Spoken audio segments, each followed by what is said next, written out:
একজন কতবার প্রধানমন্ত্রী আলোচনায় নতুন প্রস্তাব। একজন ব্যক্তি সর্বোচ্চ দুবার প্রধানমন্ত্রী হতে পারবেন, সংবিধান সংস্কার কমিশনের এই সুপারিশের সঙ্গে একমত হয়নি বিএনপি। তারা চায় একই ব্যক্তি টানা দুবারের পর বিরতি দিয়ে আবার প্রধানমন্ত্রী হতে পারবেন। গতকাল রোববার জাতীয় ঐকমত্য কমিশনের সঙ্গে আলোচনায় এ বিষয়ে বিএনপি অনড় অবস্থান নেয়। পরে বৈঠকে একটি নতুন প্রস্তাব আলোচনায় আসে। সেটি হল এক ব্যক্তি মাঝখানে বিরতি দিয়ে সর্বোচ্চ ৩ বার প্রধানমন্ত্রী হতে পারবেন। বিএনপির সঙ্গে জাতীয় ঐকমত্য কমিশনের বৈঠকে উপস্থিত থাকা একাধিক সূত্র প্রথম আলোকে নতুন এ প্রস্তাবের বিষয়টি নিশ্চিত করেছে। তবে এ প্রস্তাব নিয়ে আলোচনা হলেও কোনো সিদ্ধান্ত হয়নি। বিএনপি ঐকমত্য কমিশনকে জানিয়েছে এ বিষয়ে তারা দলের নীতি নির্ধারণী পর্ষদে আলোচনা করে সিদ্ধান্ত জানাবে।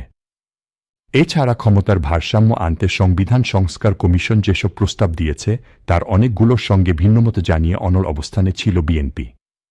তবে তারা রাষ্ট্রপতির ক্ষমতা বাড়াতে পরবর্তী সংসদে একটি আইন করা হবে এমন প্রস্তাব দিয়েছে। তবে সে আইনে কি থাকবে তার বিস্তারিত জানানো হয়নি। এ ধরনের ফার্স্ট নিউজ পেতে এখনই চ্যানেলটি সাবস্ক্রাইব করুন।